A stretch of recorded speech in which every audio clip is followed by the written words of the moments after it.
Welcome to Robust News. Robust News में आपका स्वागत है। आए दिन आपके मोबाइल पर करोड़पति, लाखपति, खाकपति बहुत तरह का मैसेज आते रहता है कि आपको 5,000 फंस गया, 2,000 फंस गया, 1,000 फंस गया, 450 फंस गया, 150 फंस गया और फिर आपका बैंक अकाउंट खाली हो जाता है। तो लॉकडाउन के बाद इस धोखाधड़ी और फ्रॉड की दुनिया में का ज़्यादा ही बोलबाला चालू हो चुका है। तो ऐसा नहीं कि सिर्फ इसमें अनपढ़ और गंवार लोग ही इसके शिकार हो रहे हैं। आज हम बहुत बड़ा खुलासा करेंगे कि तेज तर्रार मतलब कि ऐसा नहीं कि सिर्फ गंवार लोग ही इसके शिकार हो रहे हैं। अब जो है ना, बहुत ज़्यादा ही पढ़े लिखे लोग जो दुनिया को में ज़्यादा पढ़े लिखे में गिनती होती है, उन लोगों की हालत भी ऑनलाइन धोखाधड़ी के शिकार हो रहे हैं। तो आज हम बात कर रहे हैं और मिलाएंगे आपको ऑनलाइन धोखाधड़ी के शिकार कौन हुए हैं। आप जरूर जानते भी होंगे। टीवी पत्रकार निधि राजदान ने दिल्ली पुलिस में शिकायत दर्ज कराई है। समाचार चैनल एनडीटीवी को कौन नहीं जानता। समाचार चैनल एनडीटीवी की पूर्व कार्यकारी संपादक निधि राजदान ने जून 2020 में ट्वीट कर बताया था कि उन्हें अमेरिका स्थित प्रतिष्ठित हार्वर्ड यूनिवर्सिटी से एसोसिएट प्रोफेसर की नौकरी का प्रस्ताव मिला है, जिसके बाद उन्होंने पत्रकारिता को अलविदा कर दिया था। ऑनलाइन धोखाधड़ी के इस मामले की जांच दिल्ली पुलिस की साइबर अपराध शाखा करेगी। अगर आप इस चैनल पर नए हैं तो चैनल को सब्सक्राइब कर लें, कमेंट पे अपनी राय दें और बेल आइकन को जरूर प्रेस करें। तो अब तक तो आपने देखा होगा कि लोग धोखाधड़ी, फ्रॉड, ठगी के शिकार होकर के 1,000, 2,000, 5,000, लाख, 2 लाख अपना अकाउंट ही खाली करवाए हैं। लेकिन अब जो हम खुलासा करने जा रहे हैं कि जॉब छोड़ दी और नए जॉब के चक्कर में। तो चलिए, नई दिल्ली से यह है खबर। वरिष्ठ टीवी पत्रकार निधि राजदान ने ऑनलाइन धोखाधड़ी मामले में दिल्ली पुलिस में शिकायत दर्ज कराई है। दिल्ली पुलिस की साइबर अपराध शाखा अब इस मामले की जांच करेगी। शिकायत में उन्होंने कहा है कि वह फिशिंग स्कैम का शिकार हुई हैं, जिसमें उन्हें अमेरिका स्थित प्रतिष्ठित हार्वर्ड विश्वविद्यालय में एसोसिएट प्रोफेसर के पद की फर्जी पेशकश की गई थी।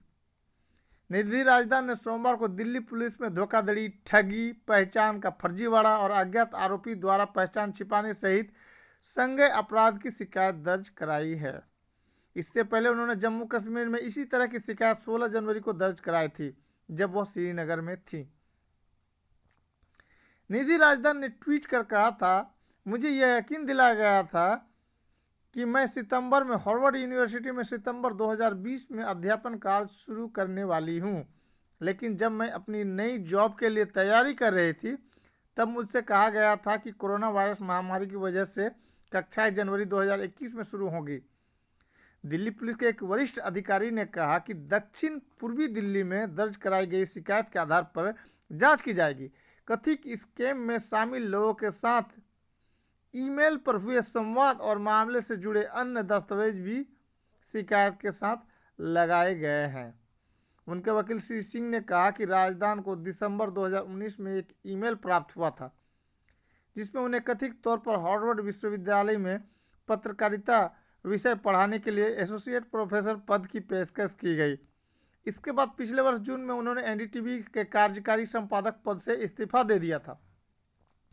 सिंह ने कहा कि पिछले हफ्ते उन्हें पता चला कि 1 वर्ष की अवधि में भेजे गए सिलसिलेवार ईमेल और फर्जी दस्तावेज एक बड़े स्कैम का हिस्सा थे, ताकि धोखाधड़ी कर उन्हें हानि पहुंचाई जा सके।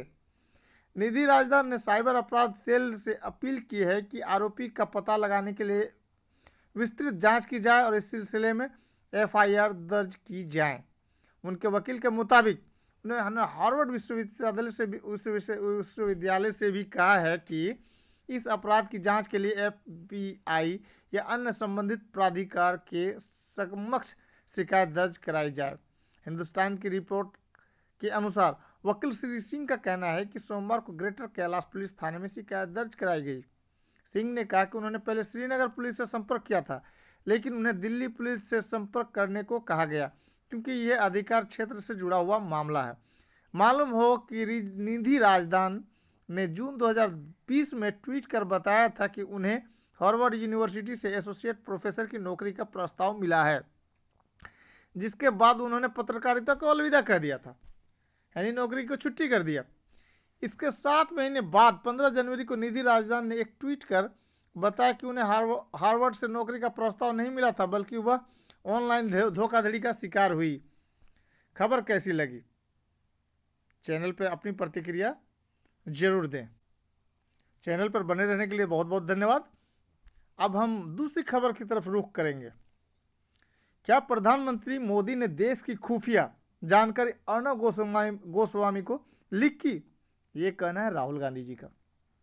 चलिए, रिपब्लिक टीवी के प्रधान संपादक अर्णव गोस्वामी को बालाकोट हवाई हमले की जानकारी 3 दिन पहले होने की ओर इशारा करने वाले लीक हुए व्हाट्सएप चैट के संबंध कांग्रेस नेता राहुल गांधी ने मामले की जांच के लिए संसदीय समिति गठित करने की मांग की। महाराष्ट्र के गृह मंत्री ने गोस्वामी की तत्काल गिरफ्तारी की मांग की। रिपब्लिक टीवी के प्रधान संपादक अर्णव गोस्वामी के व्हाट्सएप चैट पर अपनी पहली प्रतिक्रिया देते हुए कांग्रेस नेता राहुल गांधी ने अन्य विपक्षी नेताओं की आवाज में अपनी आवाज देते हुए मामले की जांच के लिए संसदीय समिति गठित करने की मांग की। बता दें कि इन लीक हुए व्हाट्सएप चैट से यह संदेश भी मिलता है कि गोस्वामी को 2019 के बालाकोट हवाई हमले की पहले से जानकारी थी। रिपोर्ट के अनुसार लीक को लेकर सीधे प्रधानमंत्री नरेंद्र मोदी पर हमला बोलते हुए राहुल गांधी ने कहा, किसी पत्रकार को देश की सुरक्षा से जुड़ी संवेदनशील जानकारी प्रदान करना एक आपराधिक कृत्य है और इस मामले की जांच होनी चाहिए। उन्होंने कहा, आप देखेंगे कोई जांच नहीं की जाएगी क्योंकि सूचना लीक करने वाले खुद प्रधानमंत्री थे। गांधी ने कहा, इस तरह की चीजें यानी बालाकोट हवाई हमला केवल कुछ लोगों की जानकारी में होती हैं, जिसमें प्रधानमंत्री, गृह मंत्री, रक्षा मंत्री, रक्षा सचिव, वायुसेना प्रमुख और सैन्य प्रमुख शामिल होते हैं। इसलिए अगर इस तरह का कोई रहस्य किसी पत्रकार को लीक हो गया है तो यह आधिकारिक गोपनीयता कानून का उल्लंघन है। यह एक देश की खुफिया जानकारी को लीक करने का मामला है। उन्होंने आरोप लगाया, इन्हीं 5 लोगों में से किसी एक ने सूचना दी होगी। यह एक आपराधिक कृत्य है। राहुल गांधी ने कहा, हमें यह पता करना होगा कि यह सूचना किसने दी। सूचना देने और हासिल करने वाले दोनों को जेल जाना होगा। इसकी प्रक्रिया आरंभ हो जानी चाहिए, लेकिन यह प्रक्रिया आरंभ नहीं होगी क्योंकि हो सकता है कि प्रधानमंत्री ने ही सूचना दी होगी। कांग्रेस नेता के मुताबिक हवाई हमले का राजनीतिक लाभ उठाने में कुछ भी देशभक्ति जैसा नहीं है। उन्होंने आगे कहा कि केंद्र में यानी सत्ता में बैठी भाजपा और उसकी सरकार खुद को देशभक्त और राष्ट्रवादी कहती है, लेकिन राष्ट्रीय सुरक्षा से समझौता कर सकने वाली एक ऐसी संवेदनशील जानकारी लीक करना एक आपराधिक कृत्य है जो कि देश की वायुसेना और उसके पायलटों को गंभीर खतरे में डालती है। उन्होंने कहा कि इसकी निश्चित तौर पर जांच होनी चाहिए। उन्होंने कहा, हम जानना चाहते हैं कि इन लोगों में से किसने अर्णव गोस्वामी को यह जानकारी दी। क्या वह खुद प्रधानमंत्री नरेंद्र मोदी थे या वह गृहमंत्री थे? पूर्व कांग्रेस अध्यक्ष ने कहा, यदि अर्णव गोस्वामी के व्हाट्सएप संदेशों पर ऐसी जानकारी है तो यह पाकिस्तान के पास भी हो सकती है और फिर यह गुप्त नहीं रह सकती है। इसलिए यह पायलटों के जीवन और पूरे ऑपरेशन को खतरे में डालती है। बता दें कि कई चैनलों द्वारा टेलीविजन रेटिंग पॉइंट्स यानी टीआरपी को लेकर की गई कथित धोखाधड़ी मामले में चल रही जांच में मुंबई पुलिस ने रिपब्लिक टीवी के संपादक अर्णव गोस्वामी और Broadcast Audience Research Council BARC के पूर्व सीईओ पार्थो दास गुप्ता के बीच हुई व्हाट्सएप चैट जारी करते हुए बताया है कि किस तरह उन्होंने रेटिंग से छेड़छाड़ के तरीके के बारे में चर्चा की थी। व्हाट्सएप मैसेज गोस्वामी के प्रधानमंत्री कार्यालय और सूचना एवं प्रसारण मंत्रालय से नजदीकी दिखाते हैं। साथ में यह भी दिखाते हैं कि किस तरह उन्होंने अपनी पहुंच का दुरुपयोग किया। इन संदेशों से यह भी पता चला है कि गोस्वामी को उन प्रमुख फैसलों की भी जानकारी थी जो केंद्र सरकार ने लिए थे। ऐसा लगता है कि उन्हें बालाकोट एयर स्ट्राइक और जम्मू कश्मीर से अनुच्छेद 370 हटाए जाने की भी पहले से जानकारी थी। इससे सरकार के आला कमान से उनके करीबी संबंधों का भी पता चलता है। दोनों देशों के बीच संदेशों के आदान प्रदान से पता चलता है दोनों के बीच संदेशों के आदान प्रदान से पता चलता है कि उनके पास बालाकोट हवाई हमले से 3 दिन पहले 23 फरवरी 2020 को यह जानकारी थी कि कुछ बड़ा होने वाला है। कथित तौर पर गोस्वामी कहते हैं कि यह सामान्य से बड़ी स्ट्राइक होगी और सरकार को विश्वास है कि इस स्ट्राइक से लोग खुश हो जाएंगे। इससे पहले कांग्रेस नेता पी चिदम्बरम ने रविवार को रक्षा मंत्री राजनाथ सिंह से पूछा था कि क्या स्ट्राइक से 3 दिन पहले एक पत्रकार को जवाबी हमले के बारे में पता था। आखिर राष्ट्रीय सुरक्षा से जुड़े गोपनीय फैसले की जानकारी सरकार समर्थक पत्रकार को कैसे मिली। गांधी की टिप्पणियां एक पत्रकार वार्ता के बाद आई जिसमें उन्होंने 3 नए कृषि कानूनों के खिलाफ बड़े पैमाने पर नाराजगी को नजरअंदाज करने के लिए केंद्र पर निशाना साधा। उन्होंने कहा कि देश भर के किसान विरोध कर रहे हैं लेकिन सरकार समाधान देने में देरी कर रही है। केंद्र को अर्णब गोस्वामी के कथित चैट का संज्ञान लेना चाहिए, ये कहना है महाराष्ट्र गृह मंत्री जी का। महाराष्ट्र के गृह मंत्री अनिल देशमुख ने मंगलवार को इस मामले पर कहा कि केंद्र को इस मामले का संज्ञान लेना चाहिए। उन्होंने मुंबई में संवाददाताओं से कहा कि यह मामला गंभीर है क्योंकि यह राष्ट्रीय सुरक्षा से जुड़ा मामला है। बाद में उन्होंने ट्वीट किया कि राज्य सरकार इस मामले पर कानूनी सलाह भी लेगी क्योंकि यह बिल्कुल स्पष्ट है कि उन्हें राष्ट्रीय सुरक्षा से जुड़ी योजना की जानकारी थी। देशमुख का यह बयान कांग्रेस की महाराष्ट्र इकाई के एक प्रतिनिधि मंडल द्वारा उनसे मुलाकात करने के बाद आया है। प्रदेश कांग्रेस प्रवक्ता सचिन सावंत की अगुवाई में कांग्रेस का एक प्रतिनिधि मंडल देशमुख से मिला था और उसने उनसे इस मामले की जांच करने की मांग की। सावंत ने इस सिलसिले में गोस्वामी की तत्काल गिरफ्तारी की भी मांग की।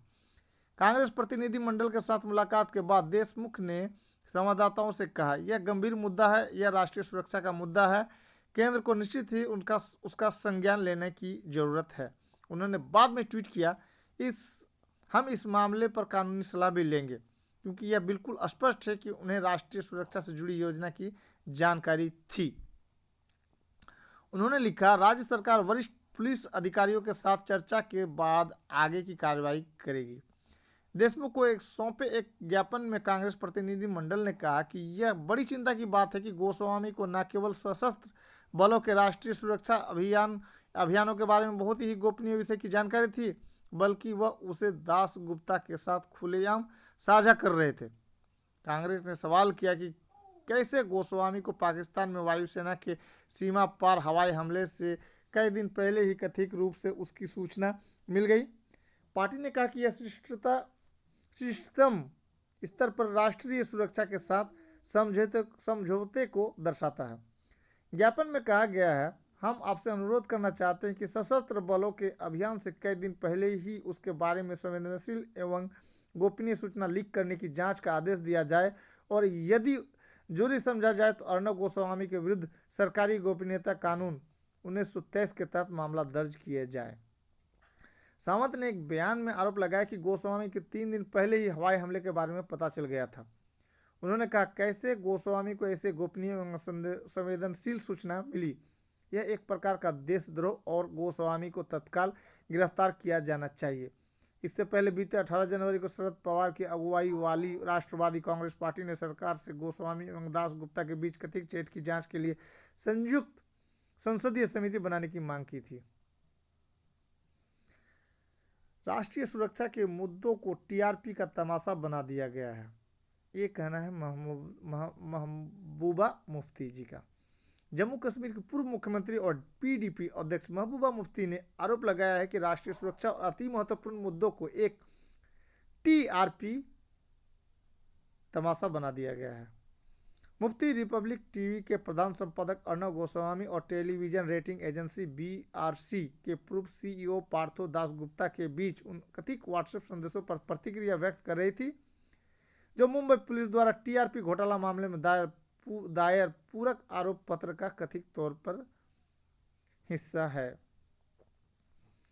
उन्होंने बालाकोट हवाई हमलों का जिक्र करते हुए दावा किया कि आज यह स्पष्ट हो गया है कि वह पुलवामा हमले के शहीदों का बदला लेने के लिए नहीं बल्कि विशेष दल को लाभ पहुंचाने के लिए किया गया था। महबूबा ने ट्वीट किया, राष्ट्रीय सुरक्षा और अति महत्वपूर्ण मुद्दों को एक टीआरपी तमाशा बना दिया गया है जो भाजपा को फायदा पहुंचाते हैं और गलत विमर्श बनाते हैं। लोगों को फर्जी समाचारों पर विश्वास कराया जाता है। देश में और देश के बाहर के काल्पनिक शत्रुओं से नफरत कराई जाती है। राष्ट्र जानना चाहता है कि इसकी कीमत कौन चुकाएगा। महबूबा मुफ्ती लिखती हैं, whosoever questions the timing of the Balakot strike in 2019 was criticized and dubbed as anti-national. Today we stand vindicated that it was done to be benefit a particular party in the election and not to avenge the massacre of Pulwama attack. महबूबा ने tweet किया, राष्ट्रीय सुरक्षा के महत्वपूर्ण मुद्दों को एक TRP तमाशा बना दिया गया है जो भाजपा को फायदा पहुंचाते हैं और गलत विमर्श बनाते हैं। लोगों को फर्जी समाचारों पर विश्वास कराया जाता है। देश में और देश के बाहर के काल्पनिक शत्रुओं से नफरत कराई जाती है। राष्ट्र जानना चाहता है कि इसकी कीमत कौन चुकाएगा। खबर कैसी लगी? चैनल को सब्सक्राइब करें, कमेंट में अपनी राय दें। आपका दिन शुभ रहे। Thanks audience, thanks listener.